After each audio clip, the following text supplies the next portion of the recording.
हर हर महादेव। ओम नमः शिवाय। जब भी कोई भक्त सच्चे मन और श्रद्धा भक्ति से भगवान भोलेनाथ को याद करता है तो भोलेनाथ अपने भक्तों की मनोकामना पूरा ना करे, ऐसा हो ही नहीं सकता। हिंदुओं के द्वारा पूजे जाने वाले सभी देवी देवताओं में भोले भंडारी सबसे ज्यादा जल्दी प्रसन्न होने वाले देवता माने जाते हैं। नीलकंठ महादेव, इनकी महिमा का गुणगान करना आम इंसान के बस में नहीं है। भोलेनाथ तो एक बेल के पत्ते से खुश होने वाले भोले भंडारी है। भोलेनाथ के कई तीर्थ भारत में मौजूद है, जिनमें से एक है केदारनाथ धाम, और ये धाम बहुत ही ज्यादा चमत्कारी और रहस्यमयी है। इससे जुड़े रहस्य आम इंसान की समझ से बाहर है। दोस्तों, आप सबको जानकार ताजुब होगी कि केदारनाथ धाम भी 400 वर्ष तक बर्फ में दबा रहा।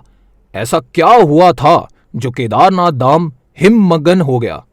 उत्तराखंड में हिमालय पर्वत की गोद में केदारनाथ मंदिर 12 ज्योतिर्लिंग में शामिल होने के साथ 4 धाम और 5 केदार में से भी एक है।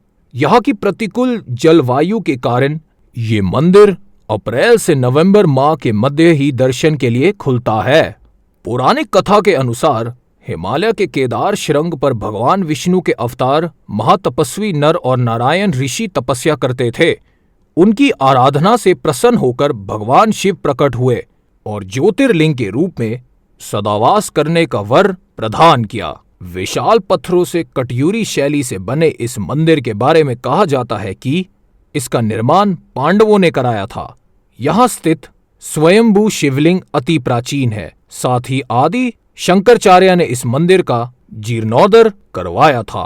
केदारनाथ पर्वत केदार नामक शृंग पर्वत पर स्थित है। केदारनाथ धाम और मंदिर तीनों तरफ पहाड़ों से घिरा है। एक तरफ है करीब 22,000 फुट ऊंचा केदारनाथ, दूसरी तरफ है 21,600 फुट ऊंची खर्च कुंड और तीसरी तरफ है 22,700 फुट ऊंची भरत कुंड नाम का पहाड़ है। केदारनाथ धाम में 5 नदियों का संगम भी है। यहाँ मंदाकिनी, मधुगंगा, शीरगंगा, सरस्वती और स्वर्णगौरी नदी है। साथ ही इन नदियों में से कुछ का अब अस्तित्व नहीं रहा, लेकिन अलकनंदा की सहायक मंदाकिनी नदी आज भी मौजूद है। इसी के किनारे केदारेश्वर धाम स्थित है। यहां सर्दियों में भारी बर्फ और बारिश में जबरदस्त पानी रहता है। समुद्र तल से केदारनाथ धाम 3,584 मीटर की ऊंचाई पर स्थित है। मंदिर में मुख्य भाग मंडप और गर्भगृह के चारों ओर परिक्रमा पथ है।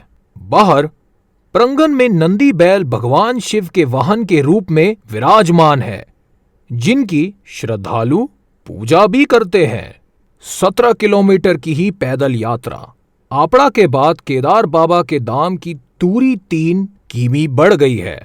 पहले यात्रियों को गौरीकुंड से धाम तक पहुंचने के लिए 14 किमी तक का पैदल सफर करना पड़ता था, लेकिन अब यह दूरी 17 किमी हो गई है। कुछ यात्री घोड़े और कच्चर पर बैठकर भी यात्रा करते हैं। जानते हैं कैसे हुई पंच केदार की स्थापना? महाभारत युद्ध में विजय पाने के बाद पांडवों को ऐसा लगा कि उन्होंने अपने भाइयों की हत्या की है और अब उन्हें इस पाप का प्रायश्चित करना चाहिए। साथ ही इस पाप से मुक्त होने उपाय सोचना चाहिए। इसीलिए पांडव भगवान शिव को खोजते हुए हिमालय पर पहुंचे, लेकिन उनको भगवान शिव ने दर्शन नहीं दिया और वो अंतर्ध्यान होकर केदार में चले गए।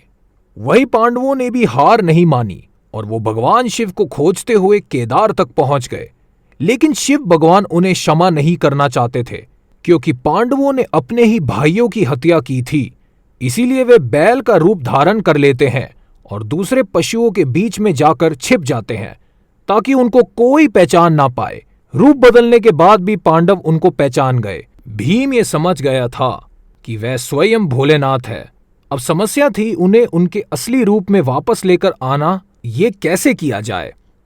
भीम ने बुद्धि का प्रयोग कर अपना विशाल रूप धारण कर लिया और अपने पैर 2 पहाड़ों पर फैला दिए। अन्य जानवर भीम के पैरों के बीच से निकल गए, लेकिन बैल के रूप में भगवान शिव पैर के नीचे से नहीं गए। भीम को समझ आ गया और उन्होंने बैल की पीठ का त्रिकोण भाग पकड़ लिया। पांडवों की शक्ति और दृढ़ संकल्प ने भगवान शिव का मन बदल दिया और उन्होंने दर्शन देकर पांडवों को पाप से मुक्त किया।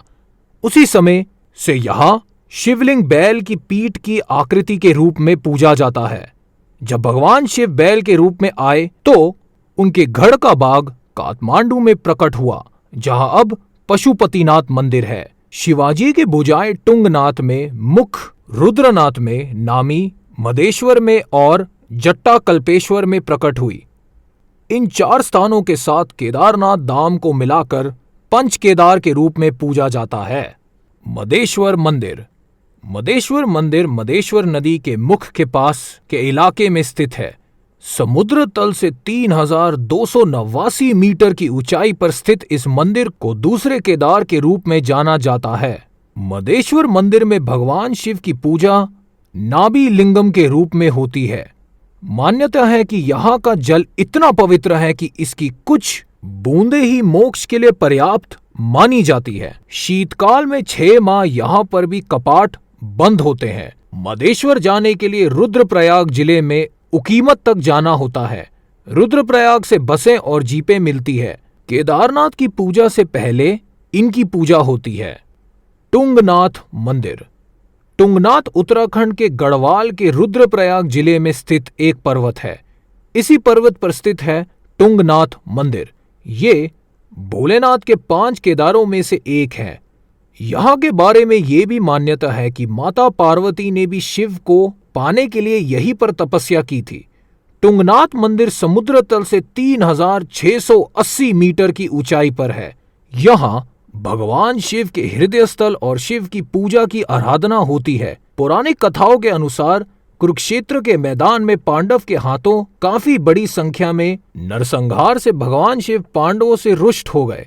भगवान शिव को प्रसन्न करने के लिए पांडवों ने मंदिर का निर्माण कराया। रुद्रनाथ मंदिर। रुद्रनाथ मंदिर उत्तराखंड राज्य के चमोली जिले में स्थित भगवान शिव का एक मंदिर है, जो कि पंच केदार में से एक है। समुद्र तल से 2290 मीटर की ऊंचाई पर स्थित रुद्रनाथ मंदिर भव्य प्राकृतिक छटा से परिपूर्ण है। रुद्रनाथ मंदिर में भगवान शंकर के एकानन यानी मुख की पूजा की जाती है। रुद्रनाथ मंदिर के सामने से दिखाई देती नंदा देवी और त्रिशूल की हिमाचलित छोटियां यहाँ का आकर्षण बढ़ाती हैं। यहाँ पूजे जाने वाले शिव जी के मुख को नीलकंठ महादेव कहते हैं। कल्पेश्वर मंदिर। कल्पेश्वर मंदिर गढ़वाल के चमोली जिले उर्मगम घाटी उत्तराखंड भारत में स्थित है। ये मंदिर भगवान शिव को समर्पित एक हिंदू मंदिर है। कल्पेश्वर मंदिर 5 केदारों में से एक है तथा 5 केदारों में ये 5वां स्थान है, जो समुद्र तल से 2200 मीटर या 7217 फीट की ऊंचाई पर बना हुआ है। कल्पेश्वर एकमात्र 5 केदार मंदिर है जहां पूरे वर्ष भगवान के कपाट खुले रहते हैं। ये एक छोटा सा मंदिर जो पत्थर की गुफा में बना हुआ है। ऐसा माना जाता है कि यहां भगवान शिव की जटा प्रकट हुई थी। इस मंदिर में भगवान शिव की जटा की पूजा की जाती है। केदारनाथ का रहस्य।